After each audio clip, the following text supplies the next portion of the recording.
সিঙ্গাপুরের তিনি মূল কাজ হচ্ছে বাংলাদেশের যখন যে দল ক্ষমতায় আসে তাদের টাকা পয়সা ওই দেশে পাচারের একটা বড় মাধ্যম হচ্ছে এই টরিক।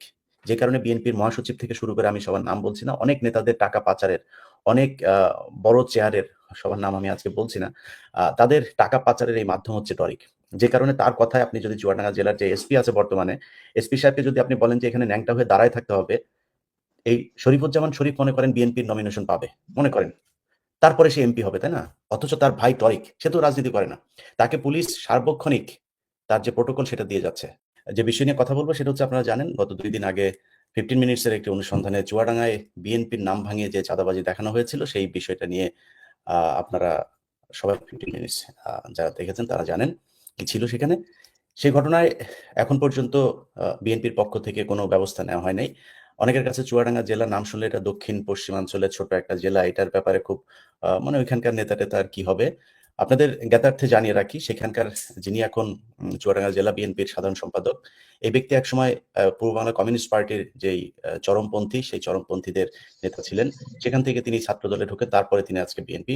সো তার জীবনের শুরুটাই হয়েছিল সন্ত্রাসী কার্যকলাপ দিয়ে। তার ভয় এবং আতঙ্কে চুয়াডাঙ্গা একটি আতঙ্কের জনপদে পরিণত হয়েছে।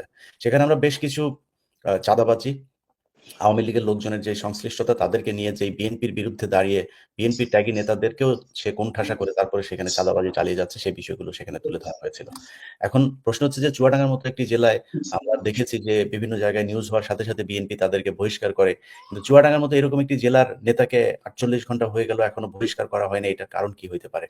মূল বিষয় হচ্ছে, যেই ব্যক্তি চুয়াডাঙ্গা জেলা ছাত্র জেলা বিএনপির সাধারণ সম্পাদক শরীফুজ্জামান শরীফ, তার ভাই হচ্ছে টরিক। তিনি হচ্ছে বাংলাদেশের এই মুহূর্তে বাংলাদেশের সবচাইতে বড় স্বর্ণ চোরা কারবারি। কারণ ডায়মন্ড ওয়ার্ল্ডের যে দিলীপ আগারওয়ালা, তার ঘনিষ্ঠ বন্ধু, এবং আপনারা জানেন দিলীপ আগারওয়ালার বাড়িও আমাদের এই চুয়াডাঙ্গাতেই।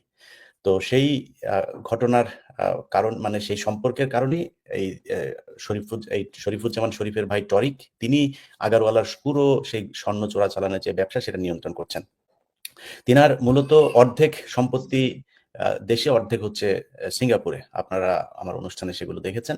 সিঙ্গাপুরের তিনি মূল কাজ হচ্ছে বাংলাদেশের যখন যে দল ক্ষমতায় আসে তাদের টাকা পয়সা ওই দেশে পাচারের একটা বড় মাধ্যম হচ্ছে এই টরিক। যে কারণে বিএনপির মহাসচিব থেকে শুরু করে আমি সবার নাম বলছি না, অনেক নেতাদের টাকা পাচারের, অনেক বড় চেয়ারের, সবার নাম আমি আজকে বলছি না, তাদের টাকা পাচারের এই মাধ্যম হচ্ছে টরিক।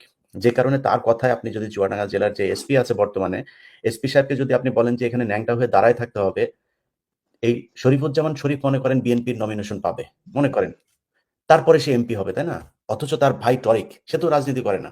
তাকে পুলিশ সার্বক্ষণিক তার যে প্রোটোকল সেটা দিয়ে যাচ্ছে।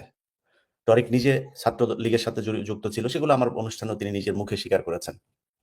তাহলে সে প্রোটোকলটা পাচ্ছে কিভাবে? অতএব এই টাকা পয়সা, এই যে স্বর্ণ চোরা কারবারের যে বিশাল সিন্ডিকেট, সেই সিন্ডিকেটের নিয়ন্ত্রক হবার কারণেই টাকা পয়সা দিয়ে তিনি সবাইকে কিনে রেখেছেন।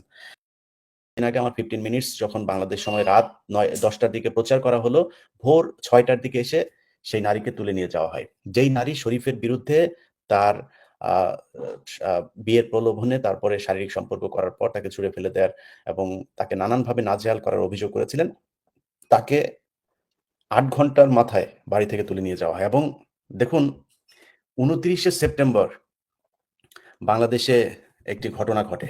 ২৯শে সেপ্টেম্বর সেই ঘটনার আমি সেই আপনাদেরকে সেই কাগজপত্রগুলো দেখাচ্ছি। ২৯শে সেপ্টেম্বর একটা স্বর্ণ, আমাদের যেহেতু সীমান্ত এলাকা, আমরা আমাদের ওইখানে সব ধরনের চোরাকারবারি চলে। মাদক, স্বর্ণ, এইটা চুয়াডাঙ্গাতে অহরহ ঘটে। ২৯শে সেপ্টেম্বর একটা ঘটনা ঘটে। সেখানে আসমা নামে একজন, তিনি স্বর্ণসহ বিডিআর এর হাতে ধরা পড়েন। সেই ১৮ তারিখে তার যে এজাহার, এবং গত ২ দিন আগে আমার এই অনুষ্ঠান প্রচারের পরে হাতে লেখা আসমান নামে করা এক 164 এর যে কপি আমি হাতে পেয়েছি, সেগুলো আপনাদেরকে আমি দেখাচ্ছি। ২ টার মধ্যে কোনো মিল নাই। খুলনার ডিআইজি কে আমি বললাম।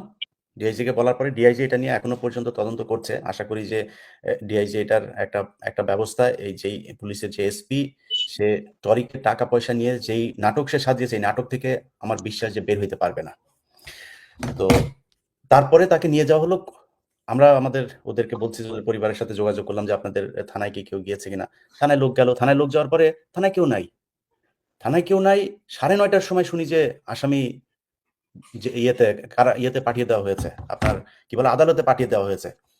আমি তো সো ফাস্ট, আমি বাংলাদেশের পুলিশের কার্যক্রম এত ফাস্ট আমি জীবনে দেখি নাই। সেখানে নিয়ে যাওয়া হয়েছে, আমি নিজে সেখানকার আইনজীবীদের সাথে কথা বলেছি।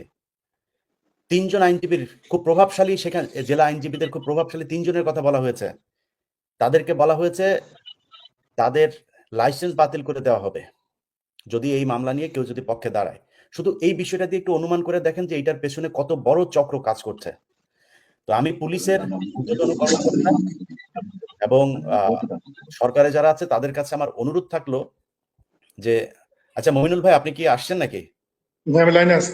ভাই আপনি লাইনে থাকলে তাহলে সোজা হয়ে থাকেন, আমি লাইনে আছি, থাকেন, তাহলে আপনি বসেন, না বসলে আপনি বের হয়ে যেতে পারেন। তাদেরকে আমি বলতে চাই সরকারের কাছে এই বিষয়টা নিয়ে আপনারা তদন্ত করেন। এই ঘটনাটা খুব ছোট ঘটনা না, এটার সাথে রাষ্ট্রের সর্বোচ্চ লেভেলের থেকে তাকে টেক কেয়ার করা হচ্ছে এবং তাদেরকে, এই পরিবারটাকে নাজেহাল করা হচ্ছে। একজন সঙ্গীত শিল্পী, তাকে আজকে স্বর্ণ চোরাকারবারি বানিয়ে তারপরে তাকে জেলে পাঠানো হয়েছে এবং এটা নিয়ে এখনো পর্যন্ত এই পরিবারটাকে চাপ দেওয়া হচ্ছে। তার মা এবং তার আরেকটা বোন আছে, তারা এখন প্রচন্ড নিরাপত্তাহীনতার মধ্যে ভুগছেন। তো এই রাষ্ট্রের কাছে আমি জবাব চাই যে, যেই সরকার, আমরা এতদিন ধরে যে সরকারের বিরুদ্ধে যুদ্ধ করেছি, সেই সরকারের মতো আচরণ যদি চুয়াডাঙ্গা থেকেই শুরু হয়, তাহলে এই রাষ্ট্রের জন্য তো আমরা যুদ্ধ করি নাই। এটার বিচার চাই। এটার সাথে যারা যারা এসপি যুক্ত থাকুক, আরো যারা যারা যুক্ত আছে, তাদের সবার যেন এটার বিচার হয়, এটাই আপনাদের সবার কাছে অনুরোধ।